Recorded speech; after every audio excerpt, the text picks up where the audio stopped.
The lecture hall of the Galactic Academy of Xenobiology stretched wide like the inside of a shell. Curved walls rose high above the students, covered with screens that could display anything from star maps to cellular structures.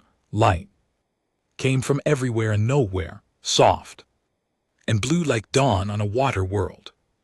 Professor Velen stood at the center of the room. She was old for a Korvathi. Her scales faded from deep purple to pale lavender with age. She had taught at this academy for 300 years. She had seen students from 1,000 worlds sit in these seats. She believed she had seen everything. Today she was teaching comparative genetics. It was a simple course meant to show young species how different life forms built themselves at the most basic level. The Korvathi considered it entry-level material. Nothing complicated, nothing surprising.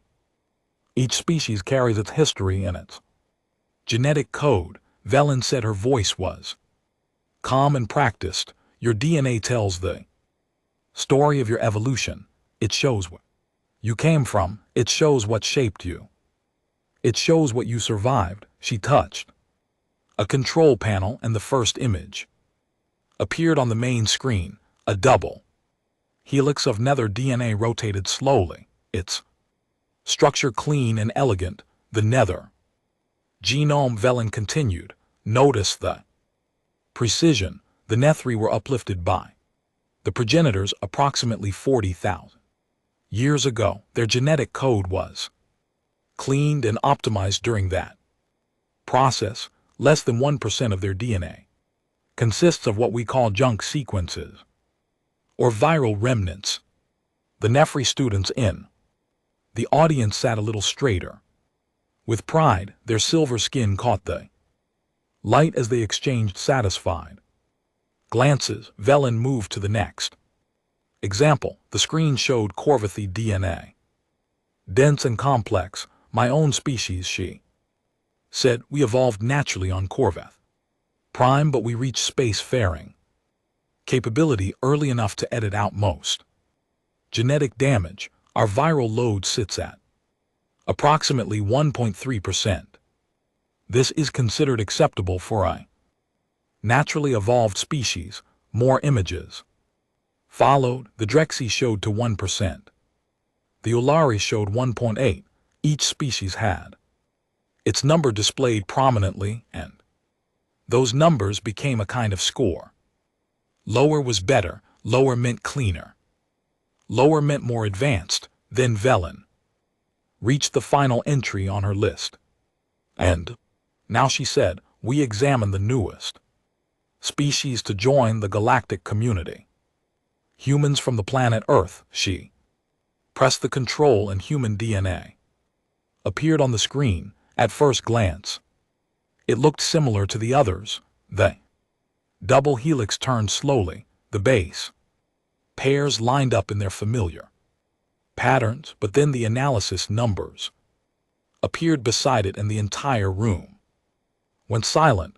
8% of human DNA consisted of endogenous retroviruses, viral remnants, genetic scars from ancient infections that had woven themselves permanently into the human code. A Nethi student made a sound of disgust, a sharpness through their breathing slits. Several Drexi looked away from the screen as if they had seen something shameful. Even Velen paused for a moment, her old eyes blinking slowly.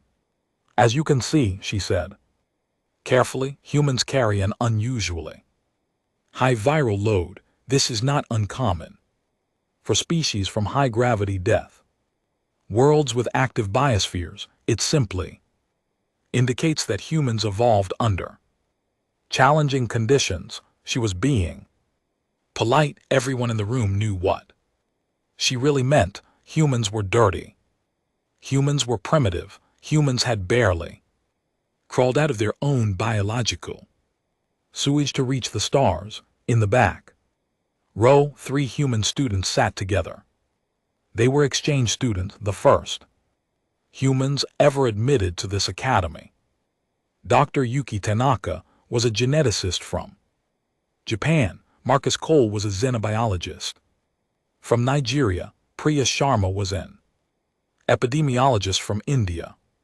They had come here to learn, to share knowledge, to build bridges between Earth and the wider galaxy. Now they sat in silence as an entire room looked at their DNA like it was a crime scene. Professor Yuki said. Her voice was quiet but clear. May I ask a question? Velen turned toward her. The old Corvatha's expression was patient but distant, the look of someone humoring a child. Of course, she said. Questions are encouraged. Yuki stood up.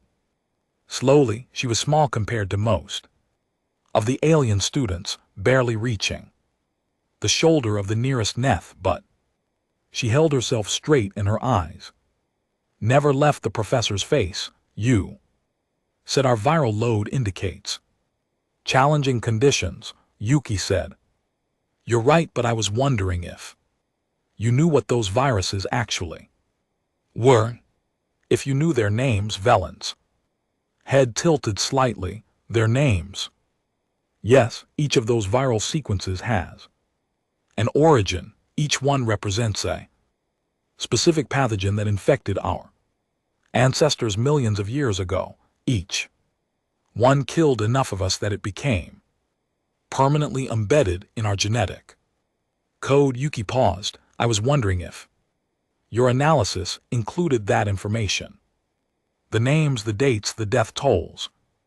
The room had gone very quiet. Several alien students leaned forward in their seats, curious despite themselves. Velen looked at her display panel, then back at Yuki. The analysis focuses on the percentage of viral material, not individual sequences. The specific origins are not considered relevant to this course. They're relevant to us, Marcus said.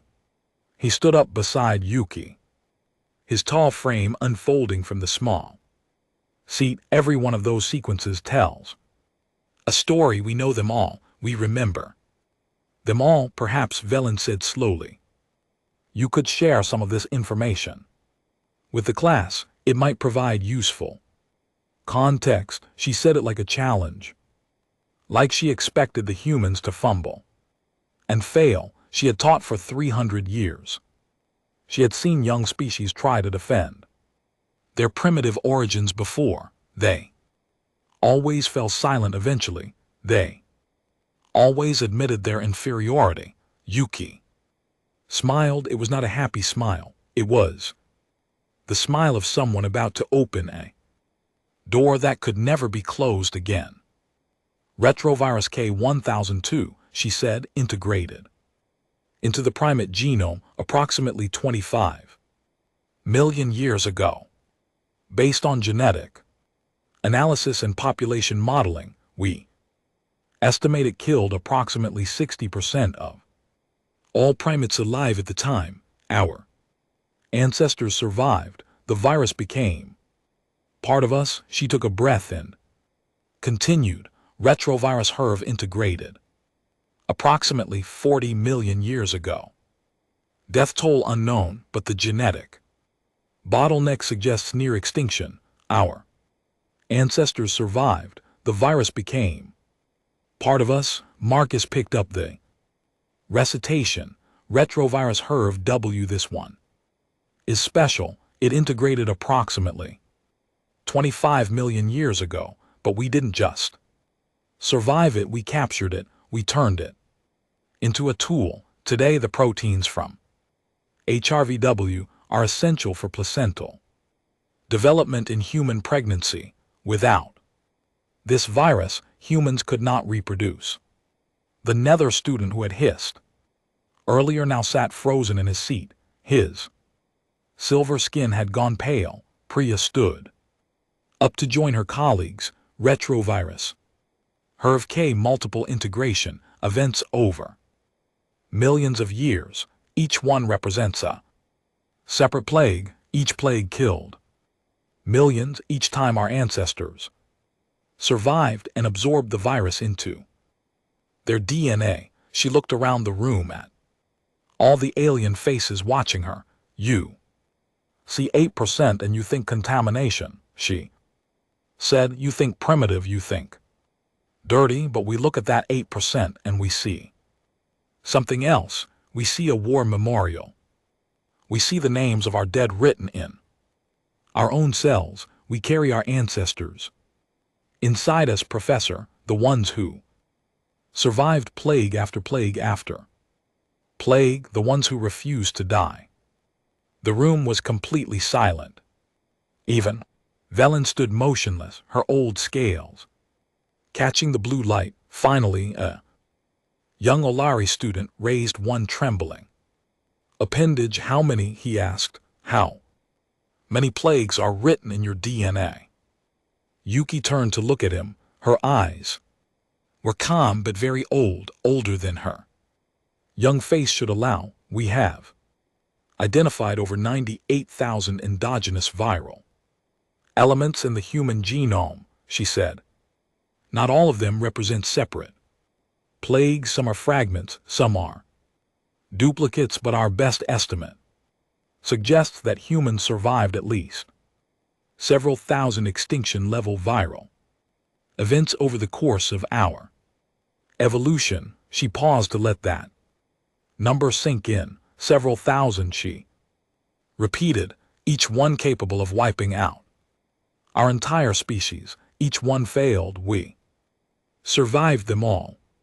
And we remember every single one. Professor Velen finally found her voice. It came out rough and uncertain, nothing like her confident lecture tone from before. How is that possible? She asked. How could any species survive that many extinction events? Yuki looked at her. To fellow humans. Marcus nodded. Priya gave a small smile. That's exactly the right question, Professor, Yuki said, and with your permission, we would like to answer it. We would like to tell you the real story of human evolution, not the clean version you learned from our diplomatic summaries, the real version, the one written in blood and virus and bone. She gestured at the screen where human DNA still rotated slowly, its 8% viral load glowing like a wound. You wanted to teach comparative genetics today, Yuki said. You wanted to show your students where different species came from, so let us show you where humans came from. Let us show you what we survived in. Then maybe you'll understand why we're still standing here today asking questions about our own genetic code. A classroom full of species who think they know what survival means. Velen looked at her students. Every alien face was turned toward the three humans standing in the back row. Curiosity had replaced disgust. Fear had replaced contempt. Yuki stood at the center of the lecture hall, bathed in the soft blue light that came from the curved walls. Behind her, the human genome still rotated on the main screen, its 8% viral load marked in red like warning signs on a map. The alien students watched her with expressions she had learned to recognize over the past months at the academy. The Nethri looked uncomfortable, their silver skin tight against their bones. Korvathi sat very still, their scales pressed flat against their bodies.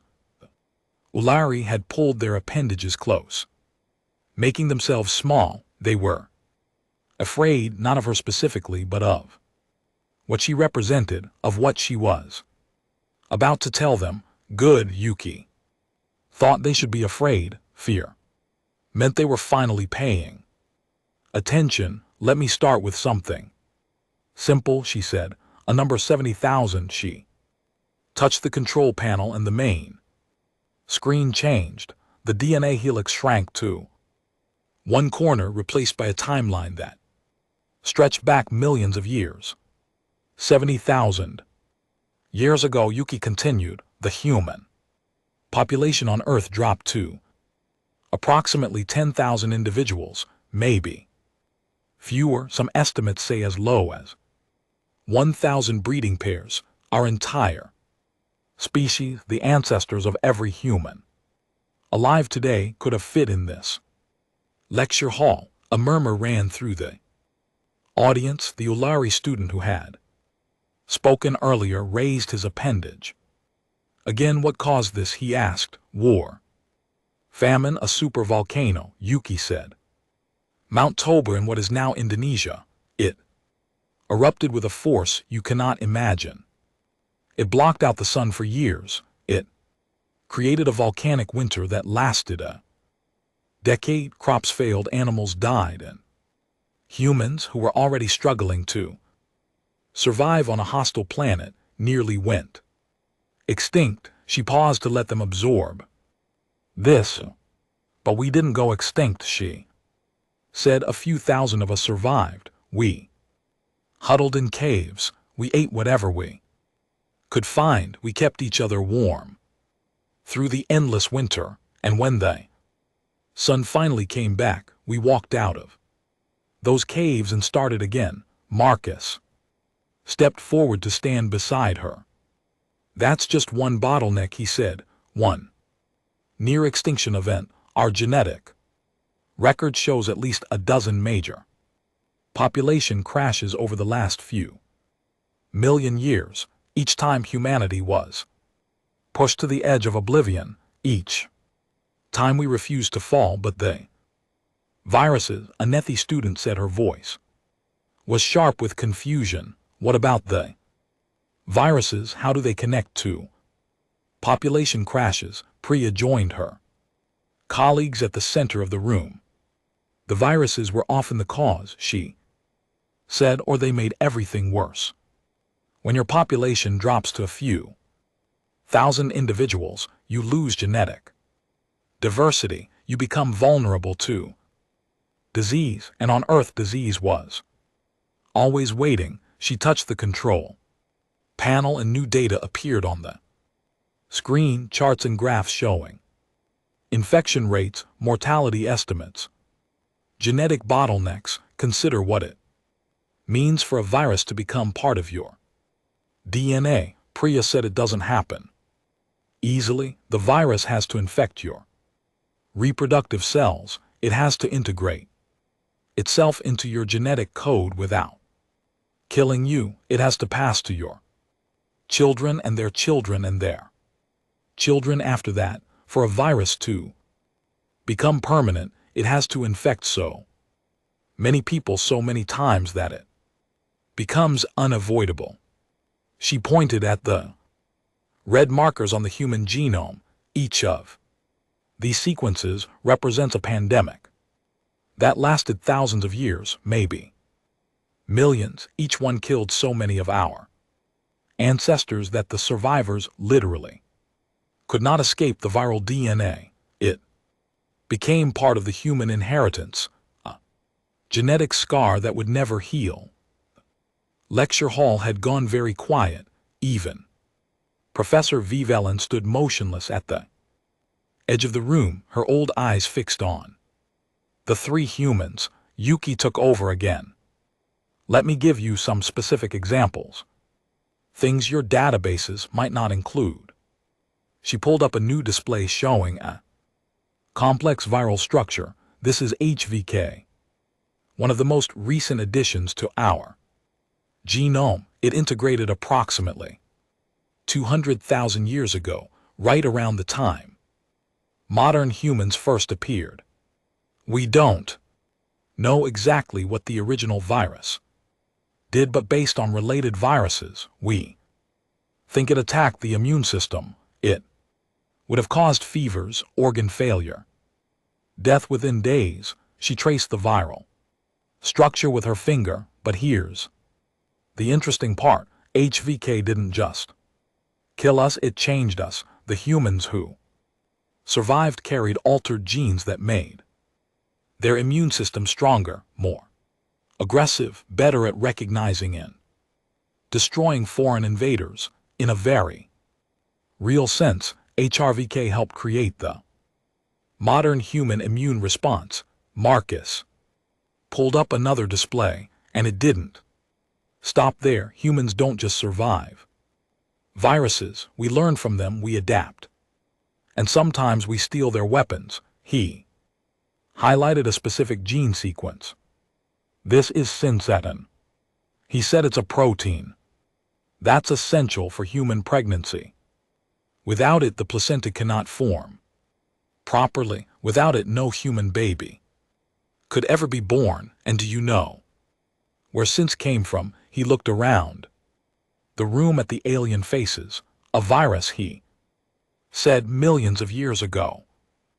Retrovirus infected our ancestors. It was probably deadly. It probably killed thousands or millions of primates. But somewhere along the way, a mutation happened. The viral gene that allowed the virus to fuse cells together got captured by the human genome, and instead of using it to spread infection, our bodies started using it to build placentas. He smiled, but there was no humor in it. We turned a weapon of death into a tool for creating life. That's what humans do. That's what we've always done. The Corvathy student in the front row made a sound somewhere between a gasp and a cough. This is impossible, he said. No species could survive such constant assault. You should have evolved better defenses. You should have developed immunity. Priya laughed softly. We did develop immunity over and over again, but viruses evolve too. They change, they adapt. Every time we built a wall, they found a way around it. So we built another wall and another and another. She pulled up a timeline showing the arms race between human immune systems and viral evolution. For millions of years, humans and viruses have been locked in a war without end. We die, we survive. We adapt, they change, they attack again. We die, we survive. We adapt. The cycle never stops. It never rests. It never gives us a moment of peace. She turned to face the Corvathy student directly. You ask why we didn't evolve perfect immunity. Because there is no such thing. Perfection is a target that keeps moving. The best we can do is keep fighting, keep learning, keep adapting. And that's exactly what we did. Yuki stepped forward again. But here's what you're missing, she said. The viruses in our DNA aren't the whole story. They're not even most of the story. The viruses we absorbed are just the ones that became permanent, the ones we couldn't shake off. But for every virus that entered our genome, there were 1,000 others that we fought and defeated and forgot. She pulled up a new display. This one showed a much longer list of pathogens stretching down the screen in tiny text. Smallpox, she read, killed an estimated 500 million humans over the course of history. We wiped it out in 1980. Plague killed at least 200 million humans in multiple pandemics. We developed antibiotics and quarantine protocols. Malaria still killing humans today, but we've reduced deaths by 90% in the last century. Influenza, HIV, tuberculosis, cholera, typhus, measles, polio. She kept reading, name after name, disease after disease. Each of these killed millions of us, tens of millions, hundreds of millions. And each time we thought it might be the end, each time we watched our families die, our children die, our cities become tombs, and each time we buried our dead, mourned our losses, and started working on a cure. Marcus spoke up. You want to know the real difference between humans And other species, it's not our genetic code, it's not our viral load, it's the fact that we refuse to accept death as the final answer. He pointed at the list of diseases on the screen. Every one of these killers is either extinct or controlled, not because we evolved natural immunity, not because we waited for nature to solve the problem, but because we studied the diseases, we learned how they worked, we developed vaccines and medicines and treatments. We fought back with science and determination and sheer stubborn refusal to die. A Drexy student raised her hand tentatively. But why? She asked. Why fight so hard if your planet was so dangerous? Why not leave? Why not find somewhere safer? Yuki turned to look at her. The Drexy was young, her spotted skin still bright with youth. She had probably never experienced real hardship in her life. We couldn't leave, Yuki said gently. For millions of years we were trapped on Earth. We had no ships, no space travel, no way to escape. Earth was our home, and we had to make it work. We had to survive no matter what the planet threw at us. She paused. But I think even if we could have left, we wouldn't have. Earth made us who we are. Every plague, every disaster, every extinction event that almost killed us also made us stronger, smarter, more resilient. We are the children of a world that tried to murder us for 4 billion years, and we loved it anyway. We loved it enough to stay. Professor Vlan finally spoke. Her voice was quiet, almost trembling. How many? She asked. Across all of human history, how many of your people died from disease? Priya turned to face the old Korvathi. We don't have exact numbers. Record keeping is only a few thousand years old, but our best estimates suggest that infectious word spread quickly through the academy. By the end of the first hour, students and faculty from other departments had gathered outside the xenobiology lecture hall.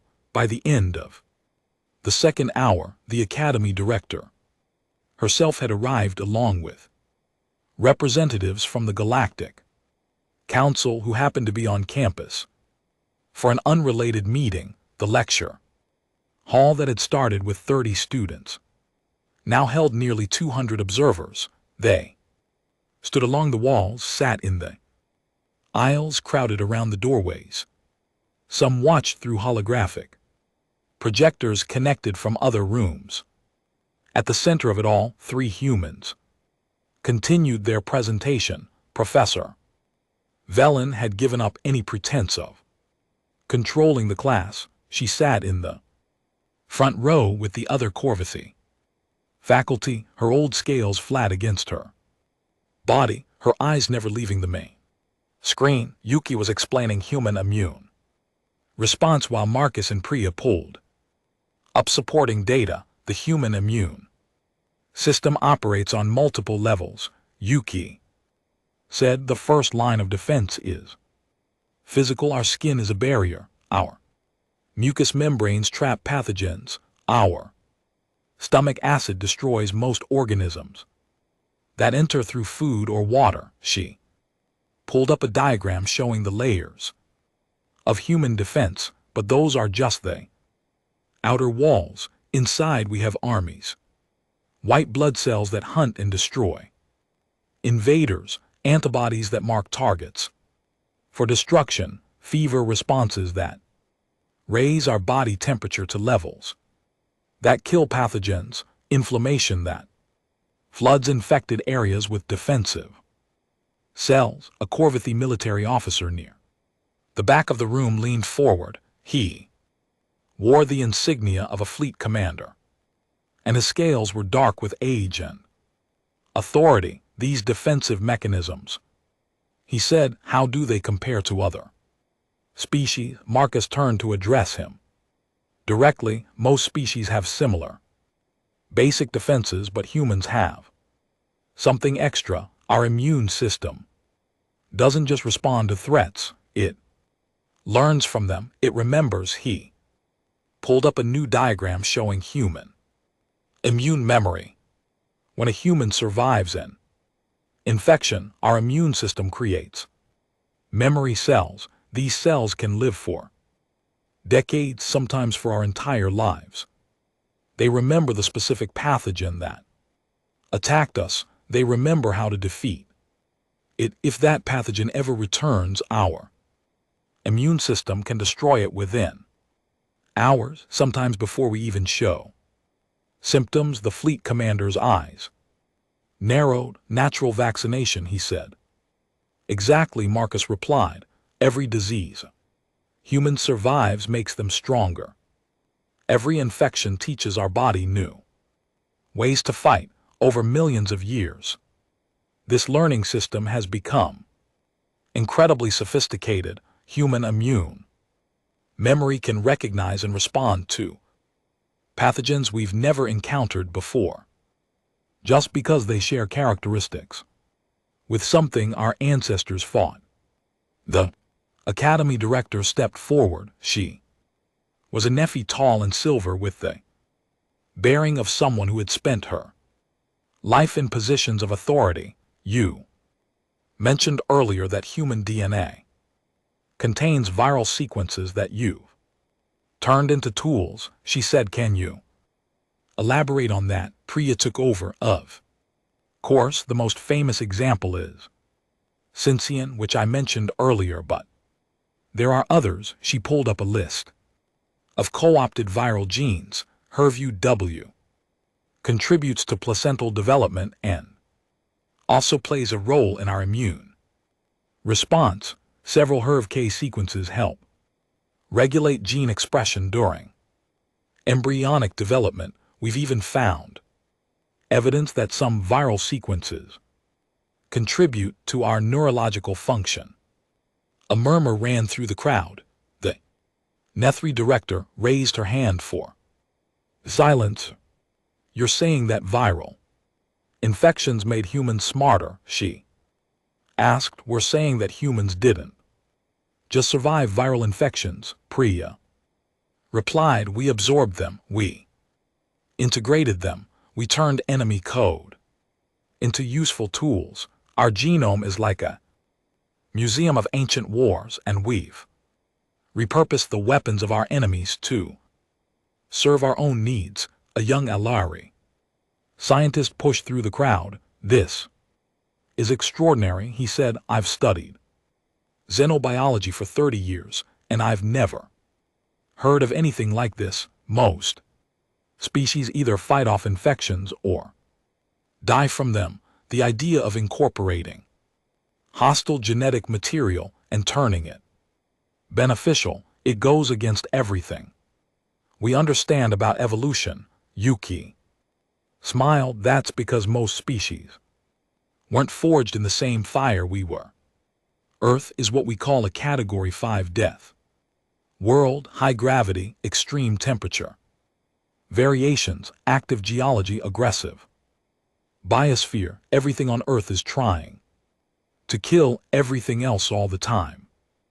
Under those conditions, evolution becomes desperate, creative, willing to try anything to survive. She paused and looked around the room at all the alien faces. You want to know why humans are different? It's because we never had the luxury of being safe. We never had the option of waiting for help. We had to solve every problem ourselves with whatever tools we could find, and sometimes the only tools available were the same viruses that were trying to destroy us. The fleet commander stood up from his seat. His dark scales caught the light as he moved forward through the crowd.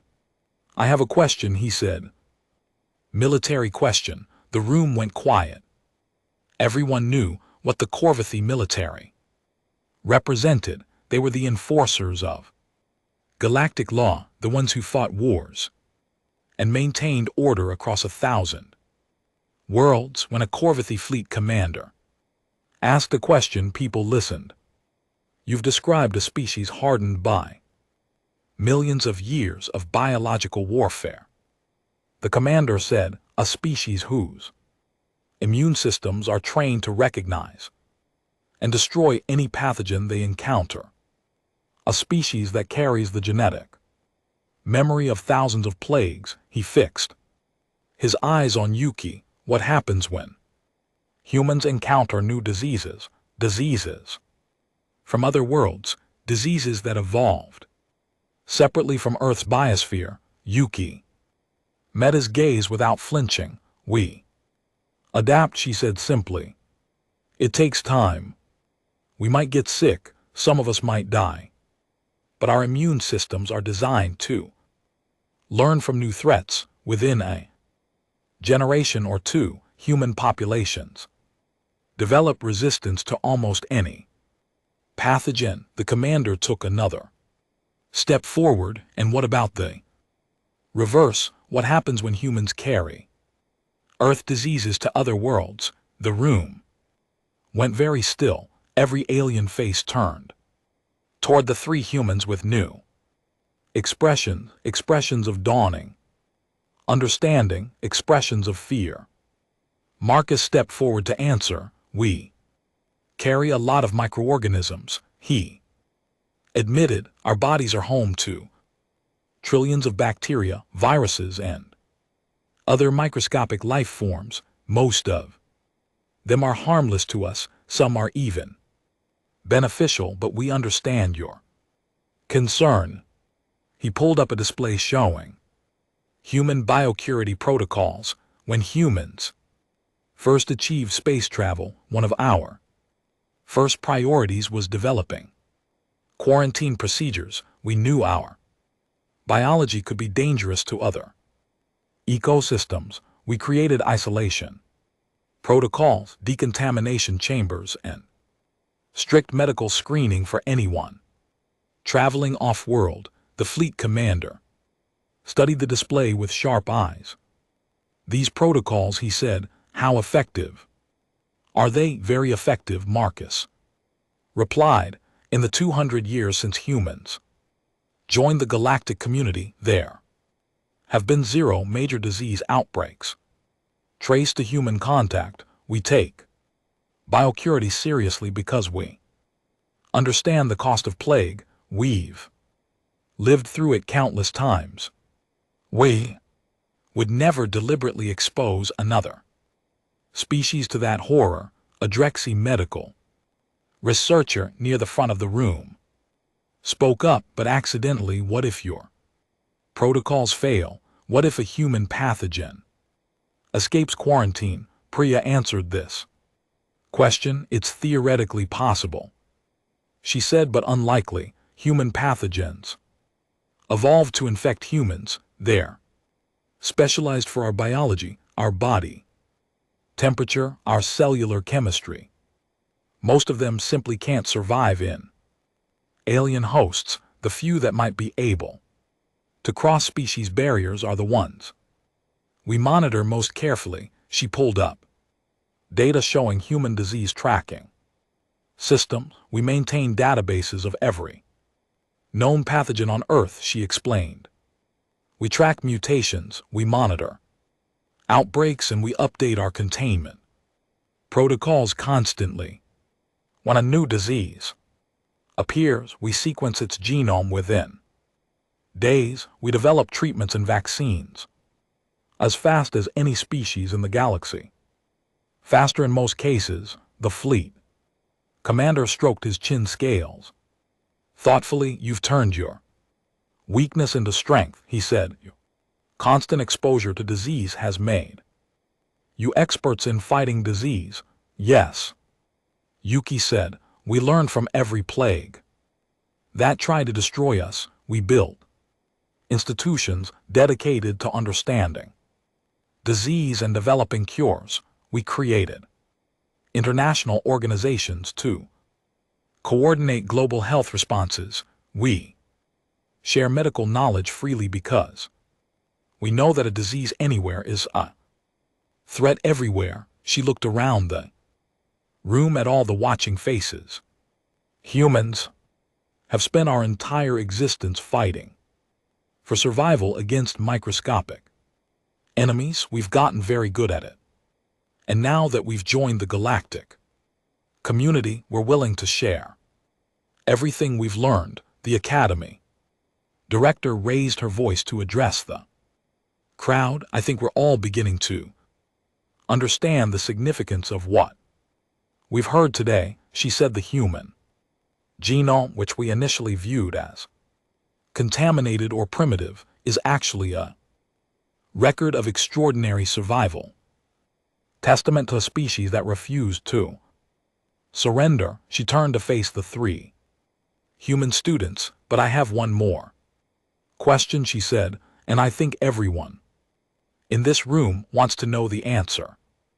Given your history, given everything you've survived, given the biological weapons you could theoretically deploy against other species, why haven't you? Why have humans chosen cooperation in? The fleet commander slowly sat back down. His expression had changed. The suspicion was gone, replaced by something that the fleet commander slowly sat back down. His expression had changed. The suspicion was gone, replaced by something that 3 days after the presentation in the Xenobiology lecture hall, Yuki sat alone in the Academy's meditation garden. The garden was designed for nether relaxation, with silver plants that chimed softly, an artificial wind, and pools of mercury that reflected the stars. She found it peaceful, even if it wasn't designed for human biology. She heard footsteps behind her, human footsteps. Marcus and Priya appeared from between the silver trees, their faces serious.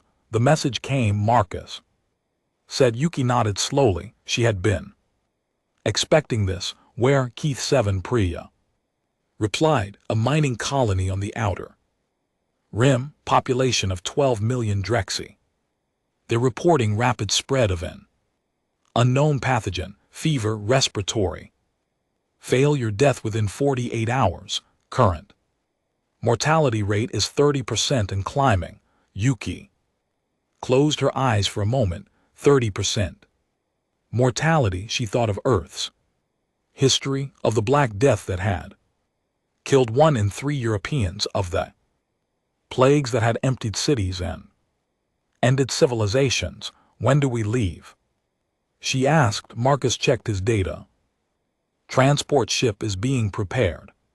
The Galactic Council has requested human assistance. Specifically, they want our expertise in epidemic response. Priya sat down beside Yuki on the silver bench. The ironic thing is, 3 days ago, they thought our genetic code was contaminated. Now they're asking us to save 12 million lives. Yuki opened her eyes and looked up at the artificial stars scattered across the garden ceiling. They asked because we showed them who we really are, not our weaknesses, our strengths, the same strengths that let us survive everything Earth threw at us. She stood up and brushed silver pollen from her clothes. Let's go save some lives. The transport ship arrived at Cather's 7-8 hours later. Through the viewports, Yuki could see the colony planet turning slowly beneath them. It looked peaceful from orbit, blue-green with clouds dotted with the lights of mining settlements. But she knew what was happening on the surface. She had seen it before in historical records, in the stories passed down through human generations. Panic, the fear, the bodies piling up faster than they could be buried. The ship's captain, a grizzled Korvathi with battle scars on his scales, approached the 3 humans. We've received an update from the surface, he said. The death toll has reached 800,000. Medical facilities are overwhelmed. The Drexy government has declared a state of emergency. Yuki nodded. What do we know about the pathogen? It appears to be a viral hemorrhagic fever similar to diseases in your own historical records. The Drexy have no natural immunity and no treatment protocols. Marcus was already pulling up data on his tablet. Hemorrhagic fever, incubation period 3 to 5 days, transmission method. Respiratory droplets in direct contact with bodily fluids. Marcus looked at Yuki and Priya. Classic pandemic profile, fast spread, high mortality, limited treatment options. This is going to be bad. Priya was studying the genetic sequence of the virus that the Drexy had transmitted to the ship. Structure is unusual, she said. I don't recognize the protein configurations. This might be something new, something that mutated from a local pathogen. Yuki leaned over to look at her screen. Can we develop a treatment? Maybe. We'll need samples. We'll need to understand how it attacks Drexy cells. It could take weeks. They don't have weeks. No. The ship descended through the atmosphere, passing through clouds that looked white and clean from above, but carried death in every microscopic droplet. They landed at the capital city's main hospital, a sprawling complex that had been converted into an emergency treatment center. What Yuki saw when she stepped off the ship would stay with her forever. The hospital grounds were covered with temporary shelters, thousands of them each, containing Drexy patients in various stages of the disease. Medical workers in protective gear moved between the shelters, but there were too few of them and too many sick. The air smelled of disinfectant and death. A Drexy official met them at the landing pad. Her spotted skin was pale with exhaustion and her hands trembled as she extended them. Greeting, you are the humans, she said. The disease specialists. Yes, Yuki replied. We're here to help. The official's eyes filled with tears. We don't know what to do. Our doctors have never seen anything like this. Every treatment we try fails. Our people are dying by the thousands, and we cannot stop it. Yuki reached out and took the official's trembling hands in her own. It was a human gesture, one that the Drexy might not understand, but she did it anyway. Listen to me, Yuki said gently. Humans have faced plagues like this many times. We have survived them all. We know what to do, and we are going to teach you. She turned to Marcus and Priya. We need to set up a command center, contact tracing, quarantine protocols, palliative care for the dying. We need to slow the spread while we work on a treatment. Marcus nodded and immediately began coordinating with the hospital staff. Priya headed for the laboratory facilities with her equipment ready to begin analyzing the virus. Yuki stayed with the Drexy official. How many doctors do you have available? She asked. Perhaps 2,000, but many of them are sick themselves. The virus does not spare healers. Then we need volunteers, anyone who is willing to help with basic care, feeding patients, keeping them hydrated, providing comfort. They won't need medical training, they just need courage. The official looked uncertain. Our people are afraid. They see the disease and they run. They do not want to risk infection. Yuki understood. She remembered the histories of human plagues, the way fear drove people apart, the way communities shattered under the weight of death. I'll show them, she said. I'll show them that it's possible to help without dying. I'll show them what humans do in times of Plague for the next 3 weeks. Yuki and her colleagues worked without rest. They established quarantine zones around infected areas, limiting the spread of the disease. They set up sanitation stations and taught the Drexy how to properly dispose of contaminated materials. They created triage systems that prioritize patients based on severity and likelihood of survival. But most importantly, they walked into the plague wards themselves. The Drexy watched in amazement as the 3 humans moved through the shelters of dying patients, providing care, taking samples, offering comfort. The humans wore protective equipment, but they did not hesitate. They did not flinch from the sight of death. They worked methodically, professionally, as if fighting plagues was the most natural thing in the world, which for humans it was. Word spread through the colony. Strange visitors from Earth, the species with the contaminated genetic code, fighting the plague alongside the Drexy. They were not afraid. They were not running away. They were staying, and they were helping. Volunteers began to appear, at first just a few, then dozens, then hundreds.